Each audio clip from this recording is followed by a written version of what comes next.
So here we go. Let's talk about pop art a little bit. Just a reminder that this is now number 13 in our series of Monday Morning Modernism. And number 12, which is Abstract Expressionism, is up on my YouTube. And I know that the Winslow Art Center site also has that available. But lucky 13, here we are. All right, when I talk about pop art today, I'm going to try and take the topic all the way to contemporary pop art. But the pop art that art historians would talk about, the real beginnings of pop art, go back to the late 1950s. And some of the things that brought pop art our way, that generated this approach to art, definitely post-war America was a big part of it. All of that great wealth, the consumer society that appeared after World War II, that's the raw material that pop artists worked with, and it also gave them a new audience for their art. The imagery of pop art very often came directly from, I'll call it mass materials or manufactured materials, from advertising, from comic books, from products, from newspapers. So a whole different source than let's say the abstract expressionists had, which was their internal world. Pop was familiar.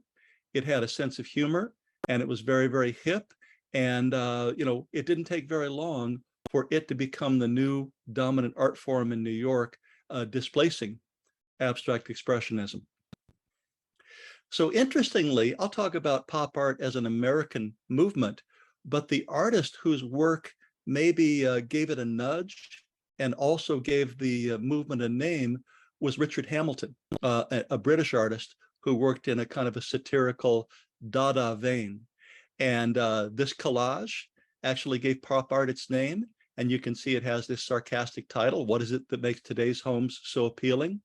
And when you look inside this kind of surreal New York apartment, you can see that Charles Atlas is lifting a Tootsie Pop, hence the name of pop. A girly magazine collage cutout is on the sofa fondling her enormous breasts. There's a comic book over the television, which shows the visual priorities of this particular family. And they have a Ford emblem up on the wall, almost as if, that brand says as much about them as their choice in art could say.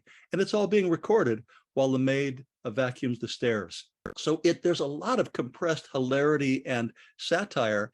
And this reminds me of something that a British friend said to me once.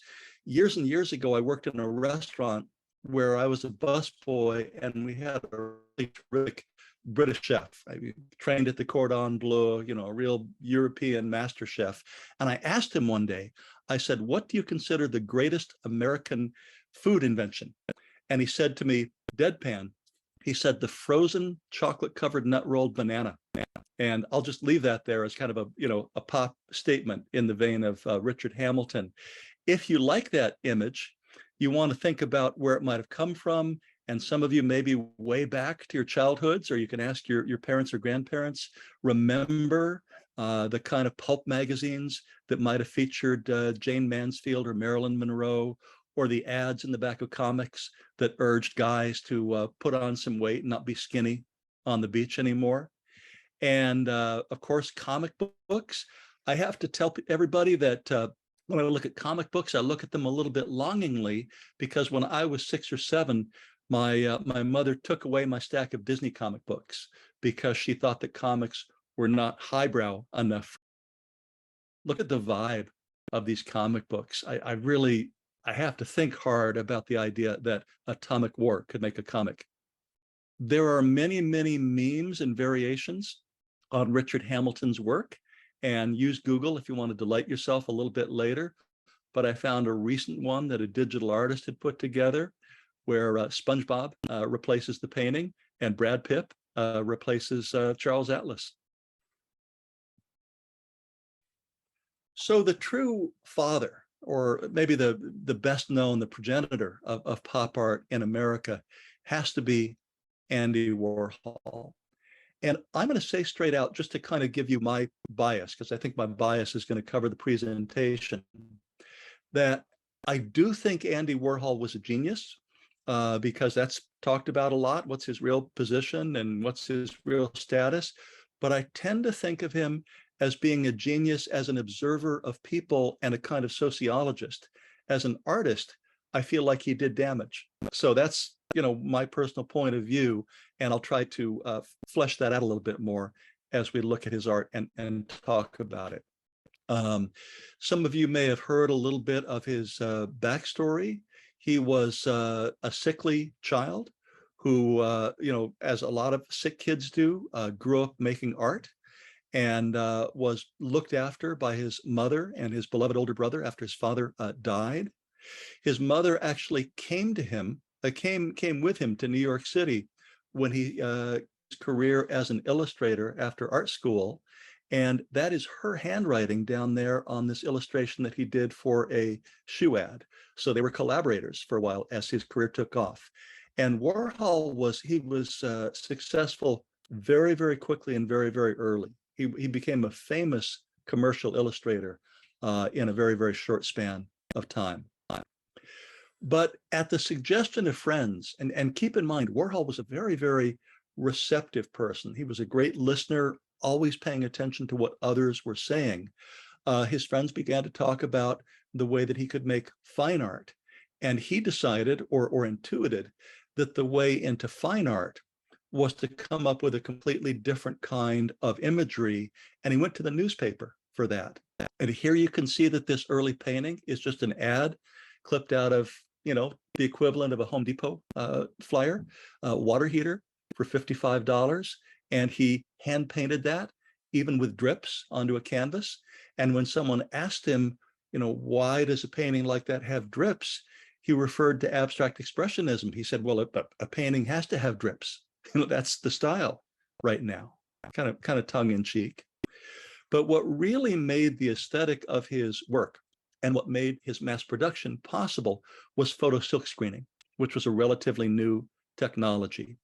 And now, of course, it's mainly done digitally, but just think about a stretched piece of silk that using photography and using a photo emulsion, you can get a single color screened photographically onto this large stretched piece of silk.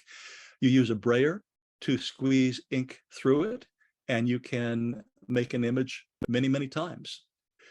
But to set the stage for this a little bit more, to talk about what was going on culturally, I think these are some things that Warhol was interested in or was realizing, some things that shaped what his art was going to become. He did not look for depth. He didn't want to make deep statements about the situation of humanity.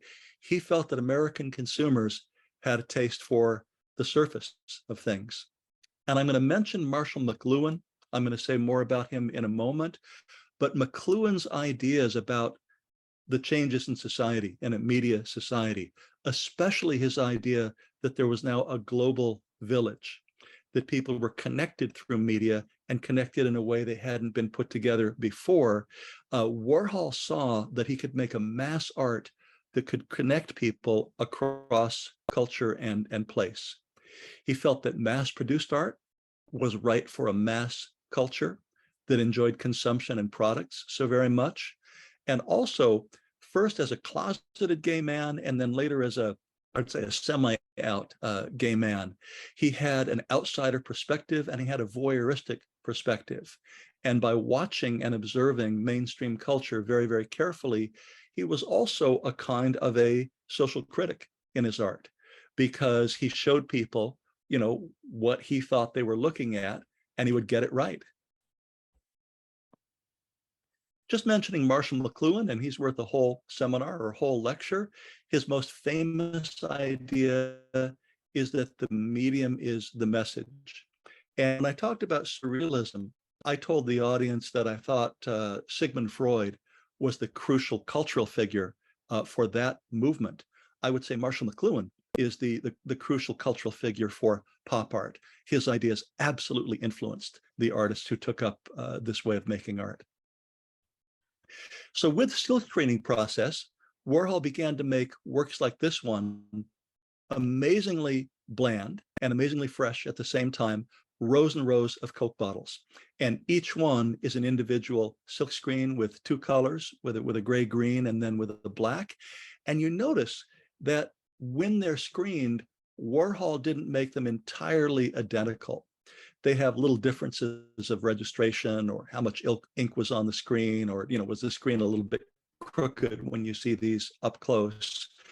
So he was, adopting a mass-produced kind of machine aesthetic, but he also allowed imperfection. And imperfection was one of the last things left in his art to let people know that it was in some way man-made. And multiplicity became a big theme of his artwork. There's a quote, by the way, from Marshall McLuhan, which I think applies nicely to this work.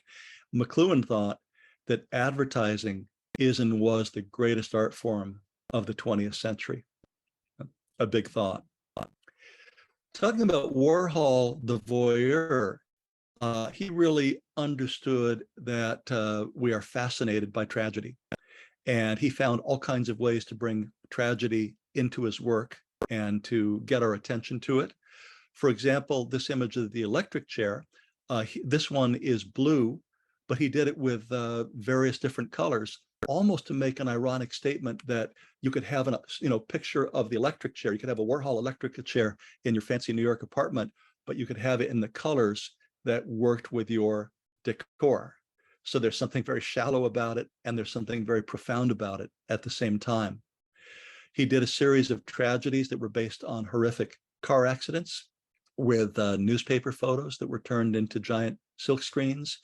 And I think in this way, he made a comment on the way that the news numbs us, that when you take an image of tragedy and you print 250,000 copies, that something happened to the content of the actual event that puts us at a distance. We numb ourselves. And of course, now with the internet, we know that better than ever. We know that there's, any kind of sensational content and horrific content available to us. And it's multiplied as many times as people will click on their browser.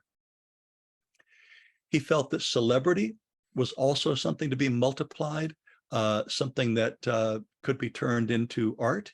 He felt that, movie stars were icons in the way that religious figures had been icons in the past. So when he did an Elvis, he gave you, let's say, if you were an art collector, a good value. He gave you triple Elvis rather than just one. All of it done on a kind of a silver background that was spray painted.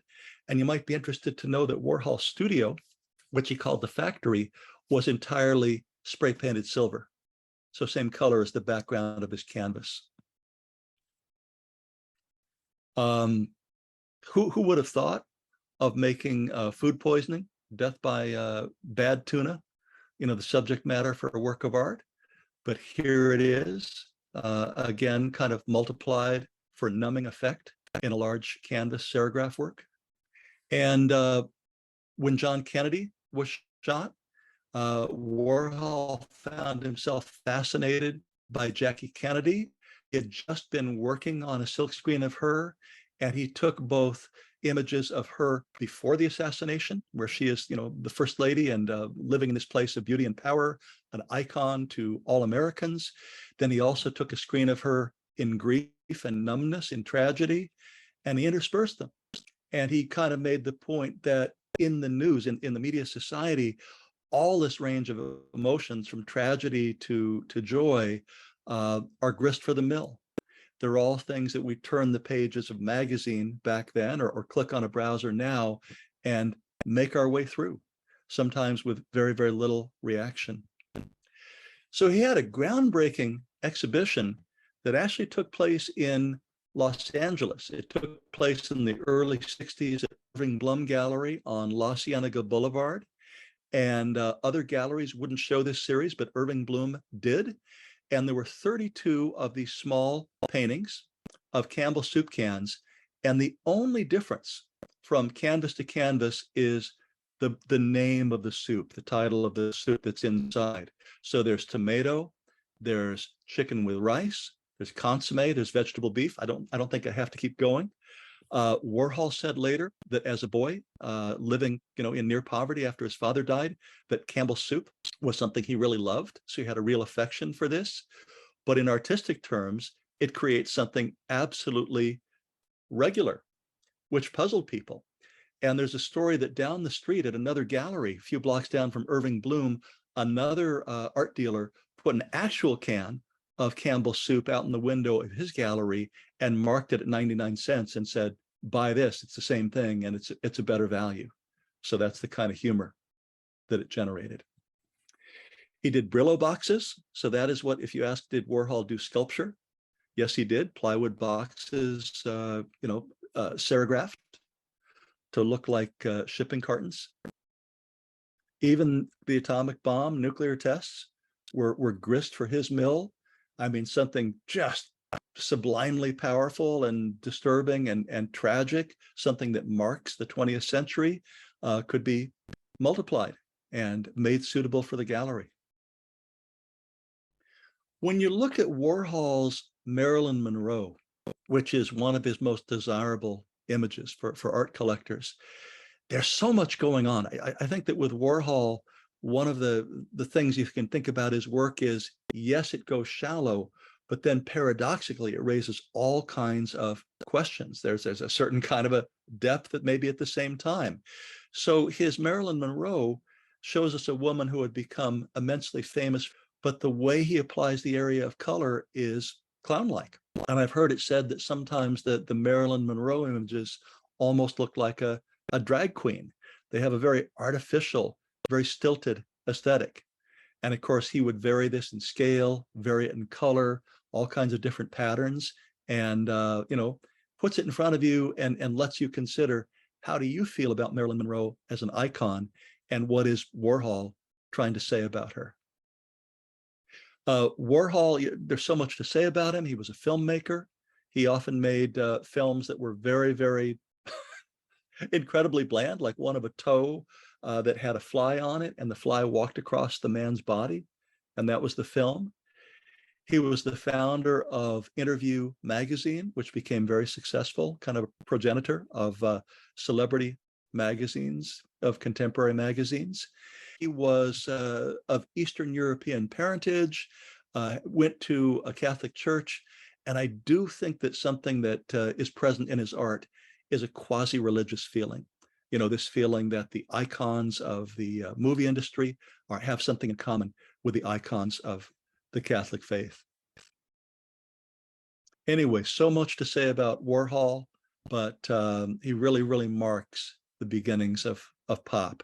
And a contrast for you, take a look at one of his signature images. He did all kinds of images of the cow that I think came off some dairy advertising or milk advertising, and look at it compared with Picasso's bull. You have the kind of the fey pink cow, a feminine creature, and then you have Picasso with his exaggerated masculinity and the visible genitalia and all of that. It's almost like two different points of view about men making art compressed into one comparison. All right, giving you glances of these Warhols, and then I want to bring up, to end this, a quote from Vidal Sassoon. He says, the way to become rich in America is to become a brand name. And think about that when you think about Warhol. And at the end of the presentation, that's something we're going to air out a little bit more when we talk about some contemporary artists. Roy Lichtenstein showed up. I think he actually showed his paintings. He showed his comic book paintings before Warhol. So we can call him an influencer of Warhol. And he had a kind of a single-minded approach to his art imagery. He felt that comics were the raw material for art. And in them, he saw something that was very, very graphic, that grabbed you, that had a very, very direct connection to people's lives. And he had a different kind of deadpan than Warhol did. Warhol's deadpan was about using the silk screens and making things look very much like printed material or advertising in the beginning. Lichtenstein looked directly to the comic book and saw something there, not just about the message of comic books, which was in a way kind of innocent and childlike, but he also really took an interest in the way that they were printed.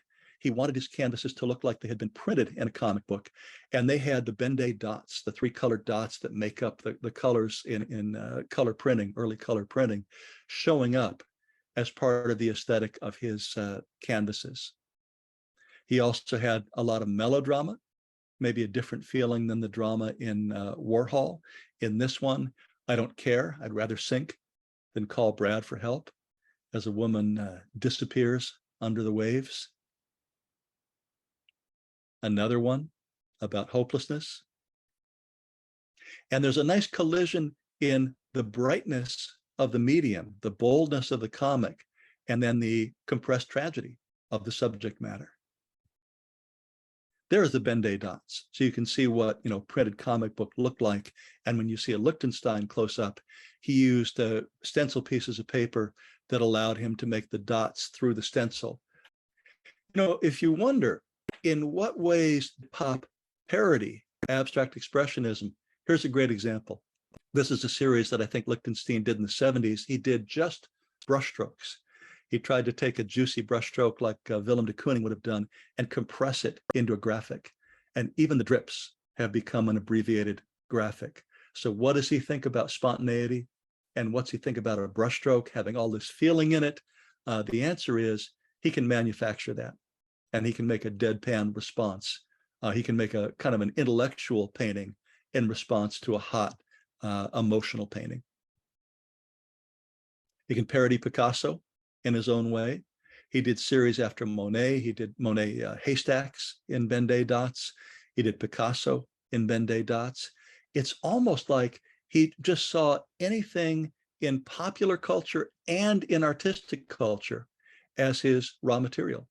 Because after all, pop art was making its way into the museums and galleries, and they were breaking down that barrier between high art and mass art. So a tennis shoe and a Picasso could be seen through the same lens at the same level. Jasper Johns, I think, is different. It's a little bit awkward to talk about Johns in a pop context, but that's where he gets fit very often.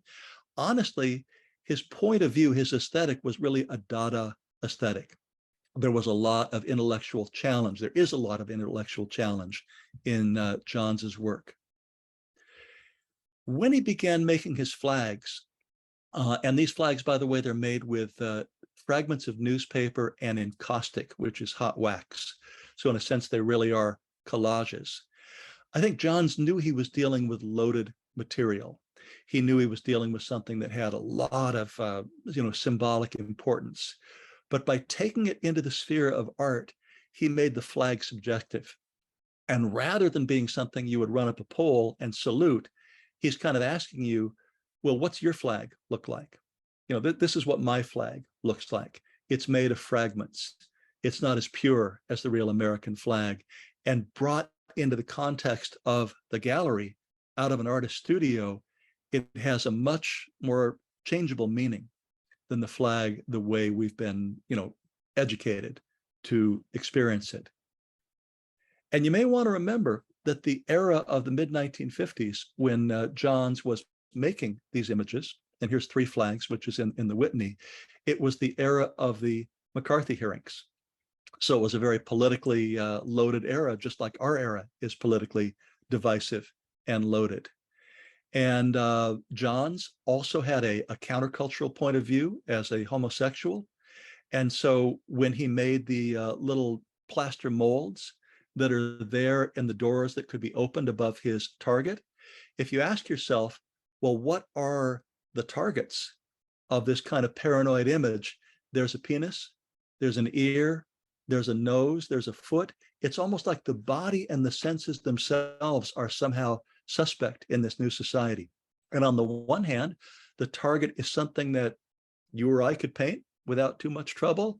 But what he brings to it, with his use of the encaustic medium and with the added collage bits, he brings a kind of poetry, a kind of Dada poetry that, again, makes you reconsider popular notions of patriotism, of identity, and of being. Here's another one, and you can see there's a hinged flap above it that's been opened. You get the feeling that the theme may be silence. Who's talking? Who's listening? Who's recording? Johns could take something like a symbol, like a number or a letter, and turn it into an art in a way that again made you rethink your experience of it. We think of numbers and letters as just being building blocks, part of language, part of math. But to Johns, they became a kind of quilt of ideas, and they could be blended with other symbols. They could be partly knocked out. Some could be readable, some not so readable. And he makes you question the order. He makes you question the symbols that build up our communication with each other. A map, what could be more rational than a map? I mean, a good map should be able to take you from one state to another, or help you find a freeway. And Johns's map is a painting, and it's a painting that, like abstract painting, has blotches and knife marks and drips. You very much realize that it's handmade and that it's subjective and that it wouldn't really help you go anywhere, and yet it still reminds you of an actual place and an actual, something that could be schematized. You may notice that Johns is using stencil letters, and that's something he borrowed from Picasso. He admired Cubism and Picasso quite a bit. And the stencil letter was, again, something anybody could do with a cutout stencil and a brayer behind it. So there's another example of a pop era artist using something rather impersonal. We had this particular sculpture at MoCA when I was an art handler there, and I had the job once of wearing white gloves and putting these little Ballantine ale cans on the pedestal and screwing a piece of plexiglass over them. They were valued at $250,000 then, probably $5 million now. And the story behind them is that Johns was in the Leo Castelli gallery one day, being a fly on the wall, listening to people talk about art, including his art.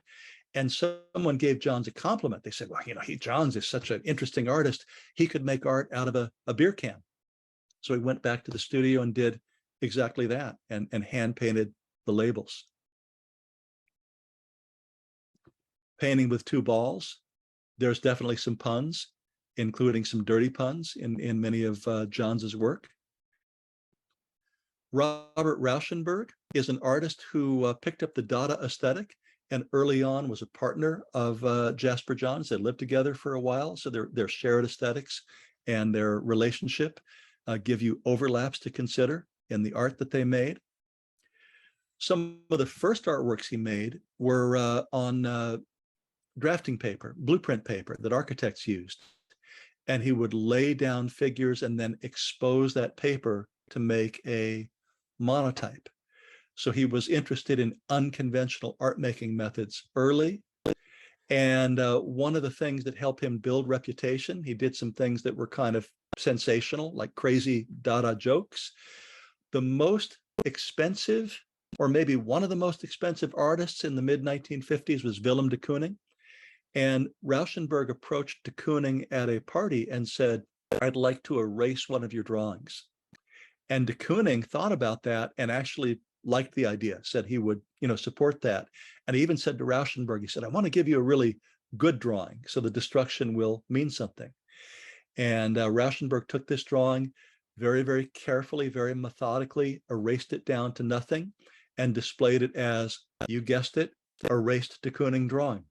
So kind of a Dada gesture, an Oedipal gesture about saying that the next generation of artists always has to in some way eliminate the traditions that came before them. This was John's bed, or excuse me, not John's bed, Rauschenberg's bed. He lived over by the Fulton Street Fish Market for a while in New York. And one of his aesthetic practices was to go around the block and just pick up debris, to dumpster dive, to look in the gutter, see if he could bring home enough material to make a work of art.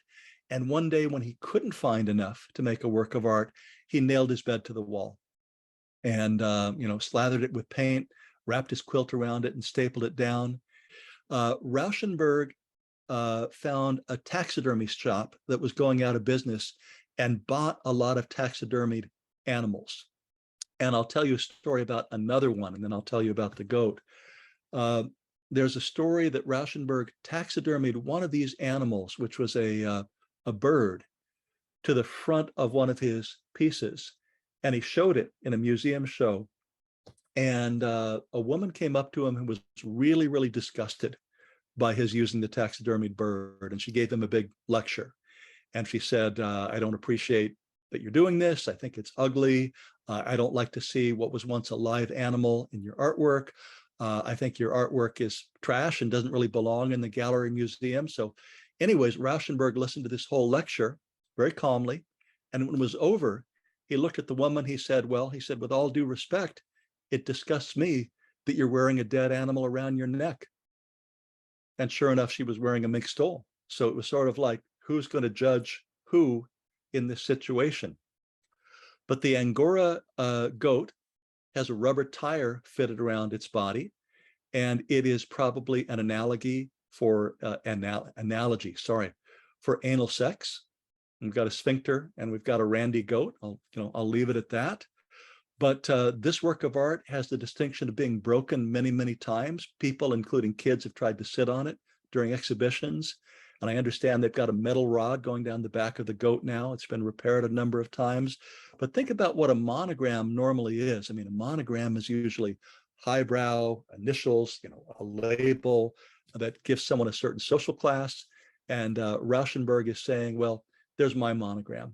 Those are my values and my sexuality and my take on society, which is a counter take on society, all in one image. Rauschenberg was really, really interested in the space program. So he did a number of series in the 70s and 60s and 70s about Apollo, and he attended a lot of the moonshots at Cape Canaveral. He also found a way to bring John Kennedy into his artwork, maybe a different take than Warhol. He was interested in Kennedy as a kind of a tragic and majestic figure. So here he is pointing forward. He became able to put a lot of things together in a way that made you reconsider their meaning, but maybe in a deep and powerful way. All right, a little bit more about pop art in California. Did we have viable pop art at the same time that New York did? And the answer is probably less so. And in fact, when Wayne Thiebaud began to show his paintings of food, he showed them first in New York. He showed them at the Allen Stone Gallery. But Thiebaud came from a Mormon background and used to say that the great pies that were at the picnics that his relatives had baked were the happiest memory of his childhood. And food was there, even lined up cafe style or diner style. That was a keynote image to his artwork. By the way, if you don't know Thiebaud, or maybe you do, he just died maybe about a year ago or a year or two ago at the age of 100. Had a fantastic long career teaching at UC Davis. Claes Oldenburg, he did a installation in New York called The Store, where each of these kind of giant paper mache items that he made could be sold for $99.95. So here's a hamburger with a pickle and an olive. And this is a way that they were often displayed. They were displayed, a little bit like a Thiebaud, as if you could see them through a counter and choose what you wanted for your pastry or for your sundae. They're all a little bit glooby and drippy and oversized and a little bit bad and a little bit beautiful. A soft drum set, which his first wife sewed for him.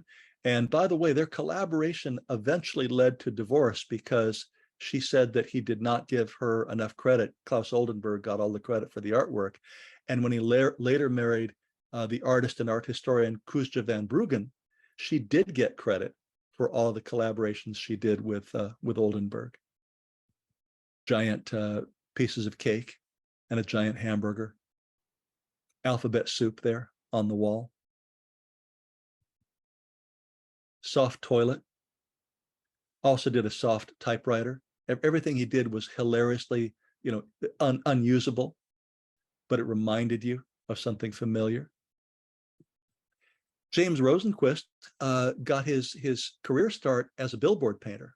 He painted giant billboards in New York City. And he relates having to do things like paint giant arrow shirts, giant Chef Boyardee spaghetti, and he would take home the extra paint that was left from the billboards and use that in his studio to make paintings. And he collaged these kind of commercial images together. His most famous work, and I'm only showing you a little bit of it, we're just seeing a section where it comes together at two walls. His most famous work is named after a fighter jet, and it was done during the Vietnam era, the F-111.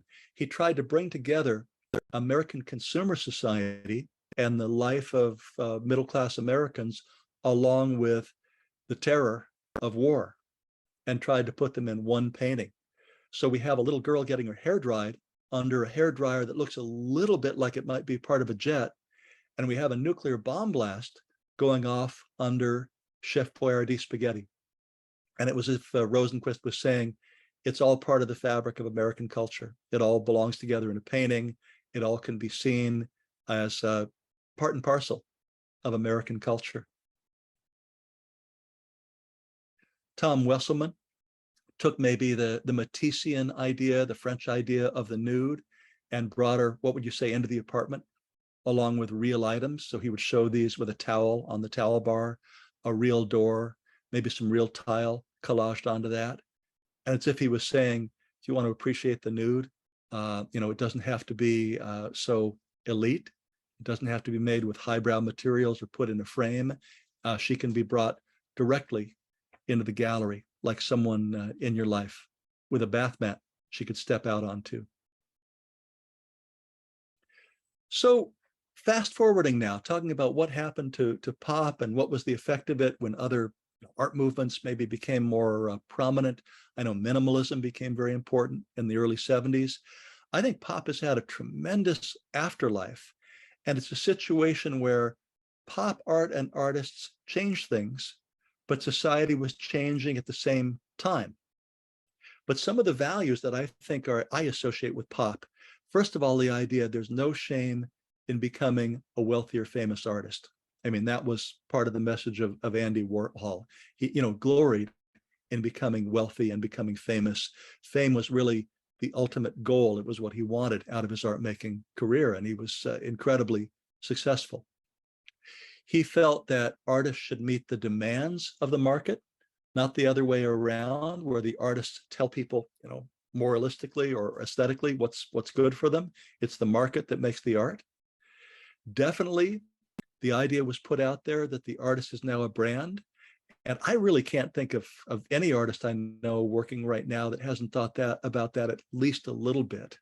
We all think about branding theory and how does it relate to our Instagram and our website and our brochures for galleries.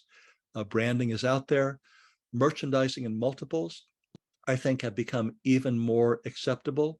They've certainly been around for a long time, but bigger editions, new medias, different ways that multiples can be marketed, that's part of pop art. All forms of media are open to art now.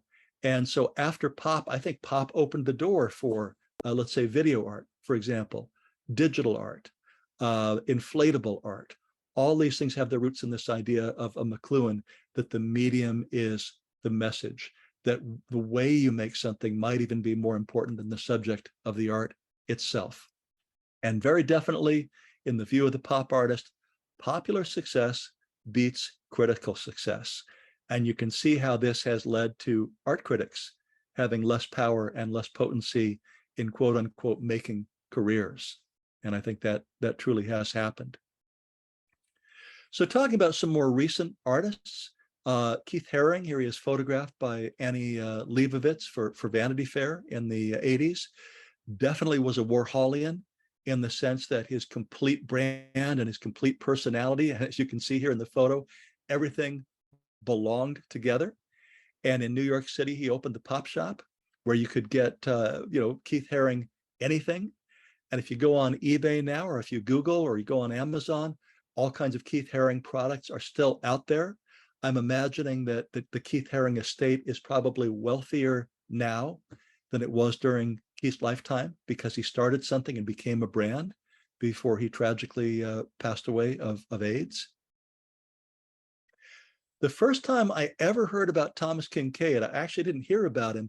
I was driving on the 10 freeway out of Palm Springs, and there was a massive, massive billboard of glowing cottages, and it advertised the work of Thomas Kinkade. So not in a gallery, not in a museum, but on a billboard. And I think Thomas Kinkade, even though you think of him as an artist that, what would you say, veers right, appears to a whole different kind of mass audience, he very, very much used the strategies of pop artists. And he definitely lived by that definition of the more you sell and the more people you appeal to, the better you are as an artist. And that's why when I used to have students come to me at MSJC and they'd say to me, well, my parents have a Thomas Kinkade painting, I'd say to them, well, wait a minute. Your paintings have a Thomas Kinkade Claes, which is a high quality digital print that maybe for $17 an hour, an assistant put a little bit of sparkle on top of. And that's what a Thomas Kinkade usually is. It's a mass multiple piece. Jeff Koons is an artist now that very, very definitely picked up on Warhol and on the mass aesthetic. His artwork is right between hilarity and innocence and childishness and high art. That balloon dog that you see there on the right, a version of that has been shown at the Palace of Versailles.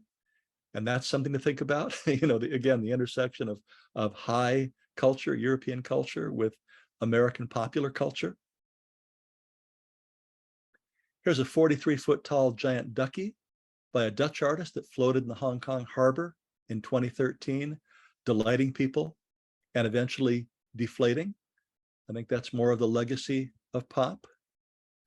Claes, who had such a kind of a record-breaking show not that long ago at the Brooklyn Museum, takes Simpsons characters, cartoon characters, and cancels them, makes them dead, and gives them a whole different meaning that people respond to instantly.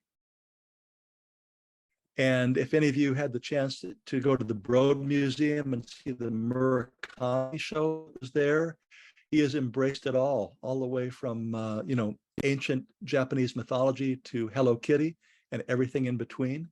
Often works in die-cut vinyl that is computer generated and makes art that is dazzling and engaging and very, very much appealing to the child in us.